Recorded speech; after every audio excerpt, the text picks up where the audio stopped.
What's up, everybody? It's your boy Brandon Blakeney, aka Brandon Lee TV. Welcome back to the Live with Brandon Blakeney podcast.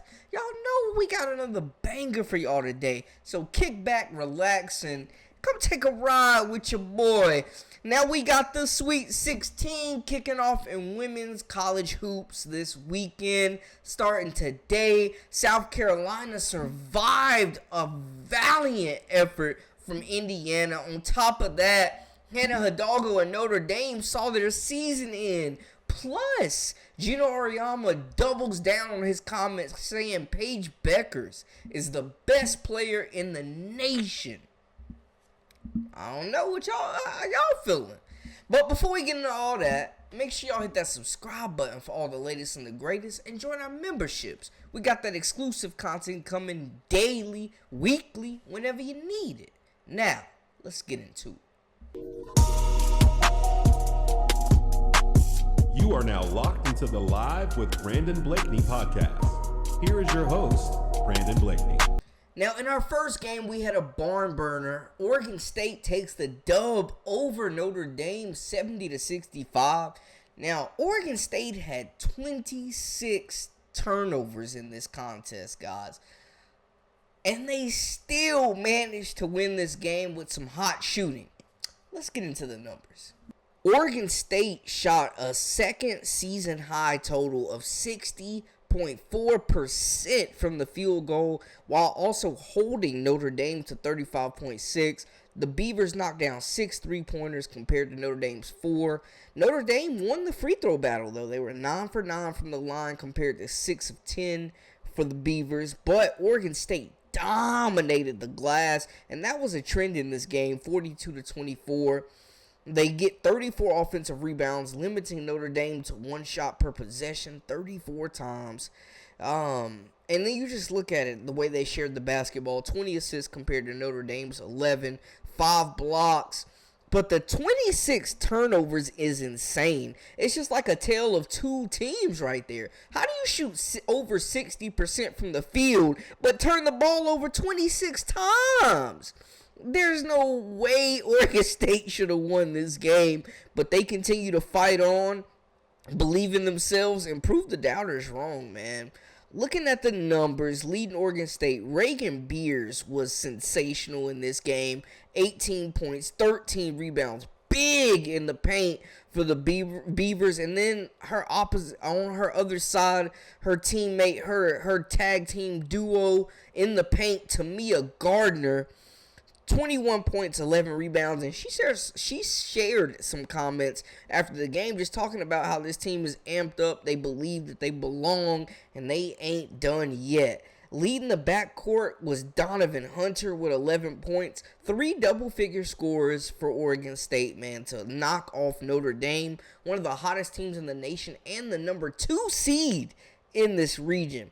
Now, looking at it for Notre Dame, Maddie Westbeld, she capped off a really great season at the forward spot. 19 points, 1 assist, 2 rebounds for her. Sonia Citron, one of the only upperclassmen in the backcourt, playing huge minutes for this group. She's had a sensational NCAA tournament run. 22 points, 1 assist, 7 rebounds for her. Anna DeWolf gave them big minutes as well, 12 points, 1 assist out in that backcourt, some hot shooting for her. It was a tough night for first-team All-American, ACC player or ACC runner-up player of the year, ACC freshman of the year, first-team All-American, led the NCAA in steals.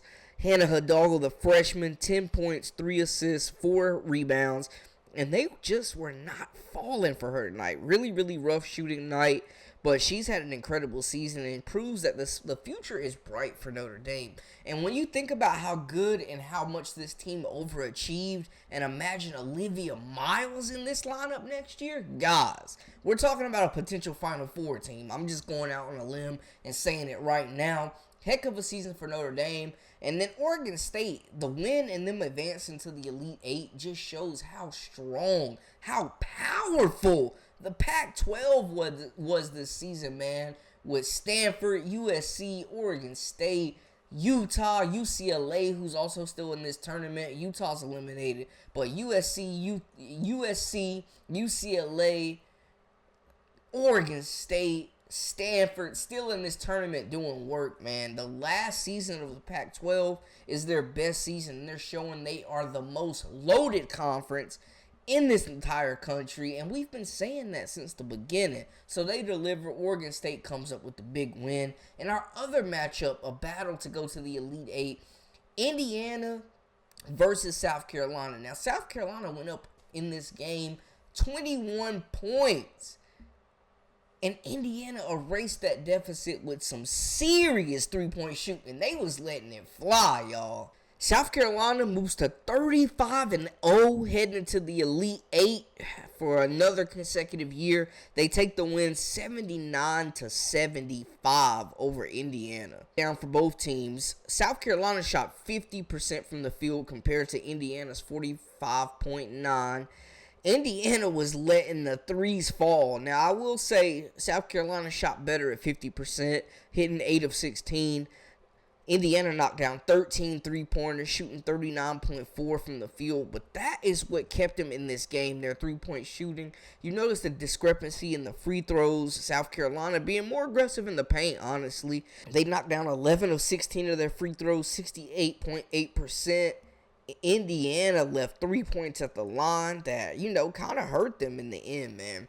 Now, this was surprising. Indiana won the rebounding battle, +1, 36-35. Both teams had 17 assists. The block party was hosted by the Gamecocks, though, 7 blocks. Indiana, though, comes up with 8 steals and forced 11 turnovers. But South Carolina forced 14 turnovers, and they scored off most of those turnovers, man. They were getting out in transition. Whenever Indiana turned the ball over, it was a bucket at the other end. Looking at it for Indiana, Chloe Moore McNeil was hot from 3, made some big shots for this team to cut into that deficit when it looked like all was lost for them. She finished with 12 points, 8 assists, and 6 rebounds. Sarah Scalia, 12 points, 2 assists, 5 rebounds for her. Yarden Garzon was exceptional in this game. 16 points, 3 assists, 6 rebounds. She was super aggressive hunting her shot. Leading the way, though, for Indiana, Sydney Parrish. 21 points, 2 assists, and 3 rebounds for her. And she was sensational as well, making shots whenever her team needed it, staying aggressive, constantly moving off ball. And then the All-American Mackenzie Holmes had her hands full with that South Carolina front court, still finished with 12 points, 2 assists, and 4 rebounds. She was very emotional after the game, man, and rightfully so, being brought to tears after a very hard-fought effort. How about Raven Johnson? Maybe the most important and impressive stat in this game is that she went 3 for 3 from behind the arc. If you are leaving her open to take that shot, she is making you pay this year. This year's price, yesterday's price is not today's price. So shout out to her, 6 assists and 5 rebounds as well. She was equally as important in this matchup as Camila Cardoso, in my opinion. Cardoso, though, really put the team on her back with Raven Johnson. 22 points, 4 assists, 7 rebounds. And we got to shout out those guards for just doing an exceptional job of finding Cardoso in the paint. Bree Hall, 8 points, 3 assists for her. Tahina Pau, 8 points, 2 assists, 2 rebounds. Ashlyn Watkins was big on the defensive end, more so on the offensive end. She finishes with 4 points and 3 rebounds. Tessa Johnson, just another testament, another freshman that shows you how deep this roster is, had 7 points off the bench. Co-freshman Malaysia Fulwiley, 7 points, 1 assist, 1 rebound. She didn't play a ton of minutes in this game. Sanaya Fagan, Chloe Kitts also didn't play huge minutes. Both of them, though. Fagan, 4.6 rebounds. Kitts, 5 points, 5 rebounds. And you look at all of these players, man, and any of them would be starters and stars for a lot of different teams. But like in my last video when we mentioned it, these stars come out for South Carolina. They sacrifice their personal achievements for the betterment of the team, and they advance to the Elite Eight. This is one of the toughest tests we've seen, though. Indiana deserves all the credit. They absolutely fought hard to the last whistle and had South Carolina on the ropes, y'all. Hey, Gamecocks fans, I know y'all tuning in, but let's be honest now. Blow for blow, Indiana was throwing them things, but they ended up coming up short. But still, just a great test for South Carolina as they head into the Elite Eight. They continue to take everybody's best shots. It was some great adjustments, a great timeout when Indiana cut this lead to 2 points.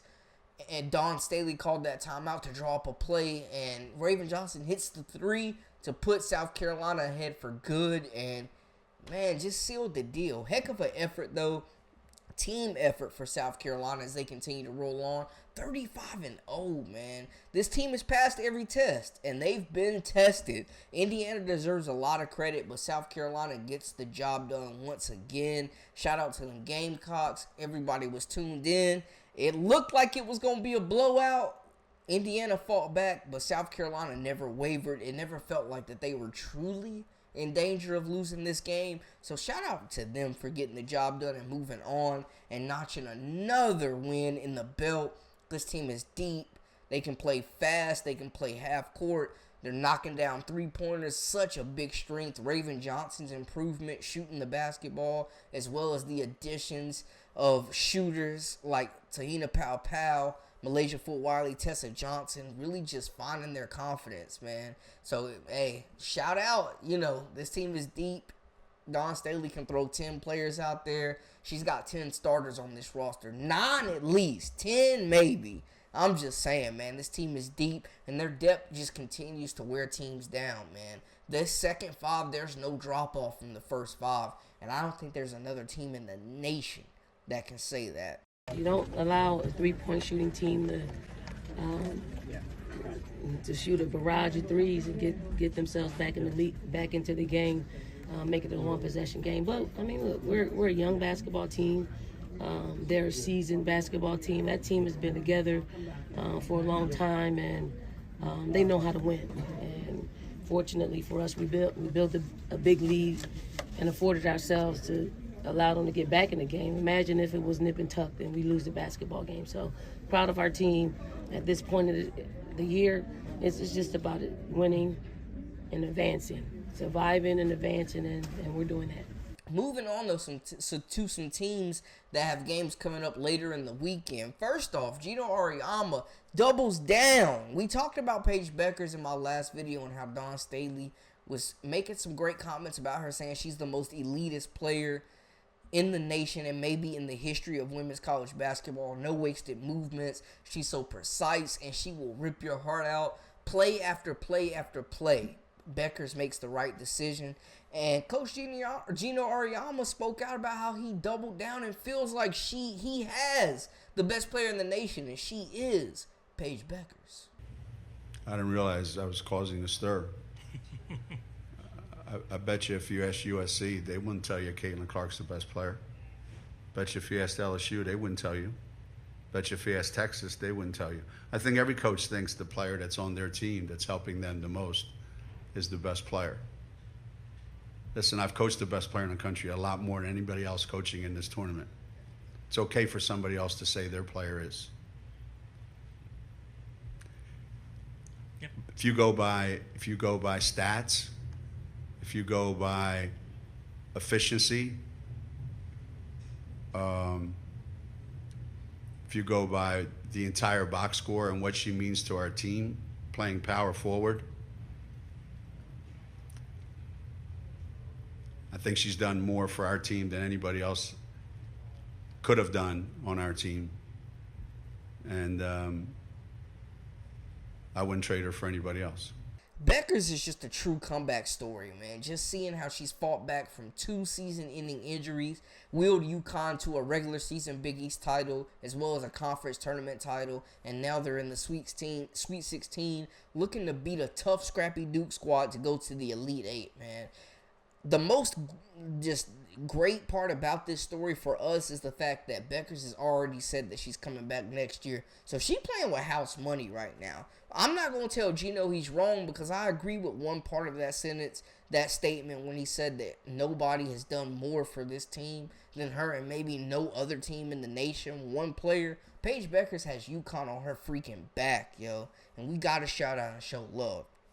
Speaking of teams having teams on their back, Caitlin Clark, we had the video talking about how Ice Cube was catching some backlash for offering her $5 million. $5 million, y'all, to go play 10 games in the Big 3 league. And she spoke on that a little bit, saying that, her reps handle that business and they haven't approached her with the talk or the contract or the offer. So very classy, very media trained response. But something else that she said that was very interesting was that if Iowa doesn't make it to the Final Four, she will be attending the Team USA mini camp to try to qualify for this roster on the Olympics, to make this roster. And just judging off her popularity and how many people would tune in just to see Caitlin Clark, she already has a leg up on the competition. And if there's a chance for any college player to make this roster, it is definitely Caitlin Clark. She might not see many minutes, but I don't see her being cut from this team just because of how many eyes she attracts every time she laces them up. So interesting there, she said it's a dream. It's the dream to play for Team USA. And, hey, man, rightfully so. Caitlin Clark, though, in the Olympics? Hey, man, I'm here for it. But she's definitely first priority is trying to get Iowa back in the national championship game. They have a big Sweet 16 matchup as well themselves. So it'll be interesting to see if they can get the job done and move forward and get into that Elite Eight. But y'all let me know how y'all feel about everything, man. Let me know in the comments how y'all feel, how y'all are taking everything in, how y'all feel about the situation, and who's going to continue to survive and advance. Is South Carolina undisputed? Does anybody have a chance of beating them? According to everybody that's, making these predictions in Vegas, UConn has the best chance of beating South Carolina. They are also in a tough region themselves. Is that the case, though? Are they going to get past Duke, first of all? We got to see. But make sure y'all let me know how y'all feel. Holler at me in the comments. Keep hitting that subscribe button for all the latest and the greatest. That's a wrap for us. Until next time, I'm Brandon Blakeney, a.k.a. Brandon Lee TV. This is the Live with Brandon Blakeney podcast. We out.